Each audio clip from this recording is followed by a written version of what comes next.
नुकत्याच बिहारमधल्या निवडणुका ह्या पार पडल्या आणि याच्यामध्ये महिलांच्या खात्यात जे थेट 10,000 रुपये जमा केले त्याचाच परिणाम म्हणून भाजप निवडून आली अशी राजकीय चर्चा रंगलेली आहे.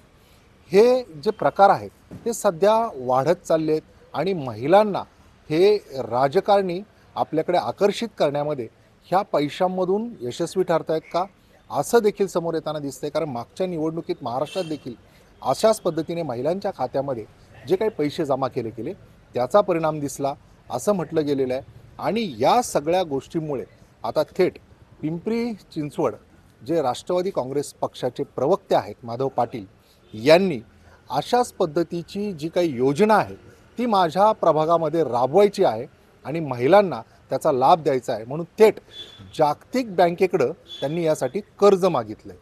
होय, तर अशाच पद्धतीचा हा जो काही त्यांना उपक्रम राबवायचा आहे त्यासाठी त्यांनी थेट जागतिक बँकेकडं तुम्ही जे कर्ज मागितले ते का आणि अशा पद्धतीची योजना राबवून खरंच मतं पडतील का?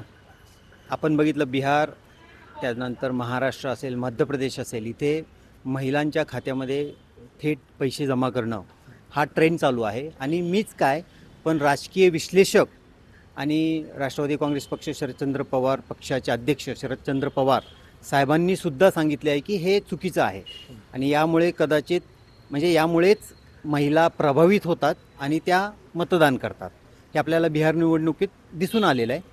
मला असं म्हणायचं की हे नक्कीच चुकीचं आहे, पण मला हे चुकीचं का आहे हे मी मानतोय की हे जे पैसे दिल्यानंतर सुद्धा महाराष्ट्रामध्ये महिलांचा काही विकास झालेला दिसत नाही आहे.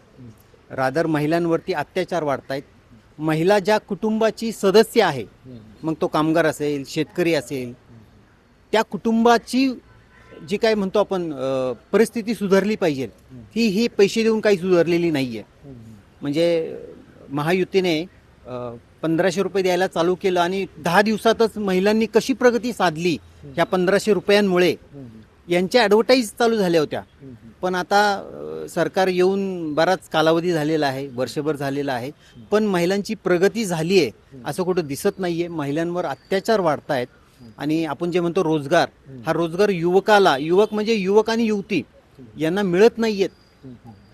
पिंपरी चिंचवडच्या IT कंपन्या सोडून चाललेल्या आहेत. सो याकडे कुठेतरी लक्ष दिलं पाहिजे.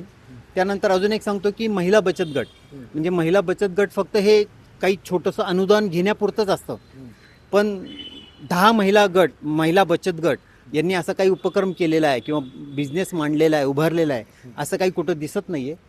तर मला असं वाटतं की हे जे काही फेल्युअर आहे सरकारचं, जे सरकारच्या तिजोरीमधून पैसे देत आहेत दॅट इज रॉंग.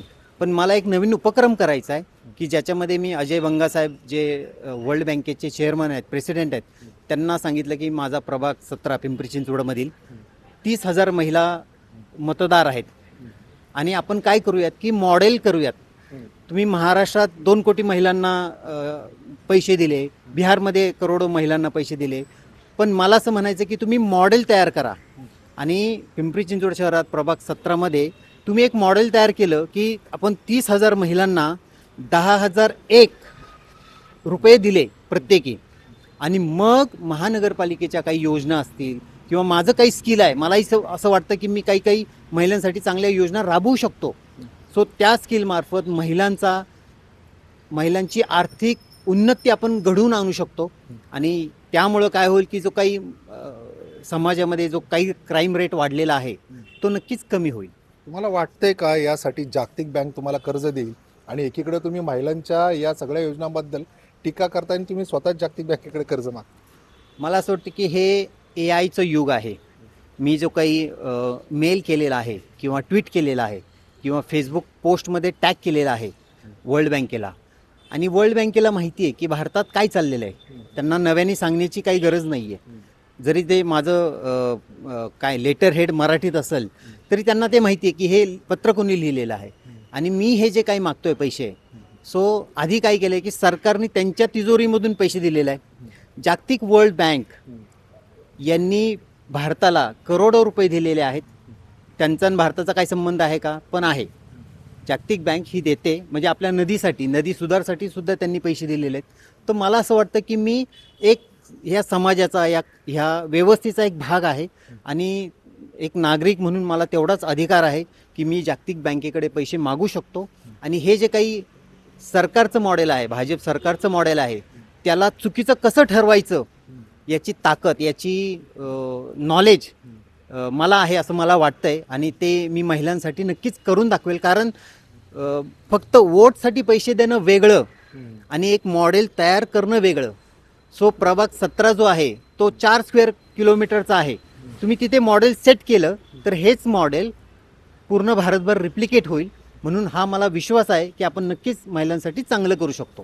तर हे होते माधव पाटील, राष्ट्रवादी काँग्रेस पक्ष शरद पवारचे प्रवक्ते, ज्यांनी महापालिका निवडणुकीसाठी अर्ज भरलेला आहे. खरं तर आता ह्या ज्या काही निवडणुका आहे याच्या अनुषंगाने अनोखी शक्कल लढवण्याचा त्यांनी प्रयत्न जरी केला असला, आता जागतिक बँक त्यांना कर्ज देते की नाही हा भाग वेगळा. मात्र यामुळे निश्चितच पुन्हा एकदा अशा पद्धतीने महिलांच्या खात्यात पैसे जमा करण्याचा जो ट्रेंड आहे त्याच्यावर प्रश्नचिन्ह उभं राहताना दिसत आहे. अविनाश पवार, NDTV मराठी, पुणे.